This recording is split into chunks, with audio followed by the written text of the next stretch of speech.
చక్రి సెలవులకి ఇంటికి వస్తున్నాడు ఈరోజు. వాడికి ఈ ఒడియాలు ఇష్టం కదా అని నేను ఇబ్బంది పెడుతున్నాను. ఇవన్నీ చేసి పెట్టడానికి వాడికి నేను తప్ప ఎవరున్నారు? ఏమనుకోదు పిన్ని. ఎప్పుడు అడిగినా చేసి పెడతా, నాకేం పనా పాట. వాడికి నేను దిక్కు, నువ్వు నాకు దిక్కు.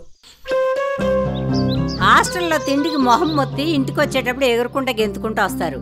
మీవాడేంటి తలకాయ ఎలాడేసుకొస్తున్నాడు? పెద్దమ్మా, మా వాడు అదృష్టవంతుడు. ఈ ప్రభుత్వం వాడు ఆలన పాలన అన్నీ చూసుకుంటుంది. Mess charges, cosmetic charges 40% పెంచిందంట. మా వాడు ఇప్పుడు ఖర్చులకి ₹1 కూడా నన్ను అడగట్లేదు. అయ్యగారికి బానే జరుగుతుందిగా.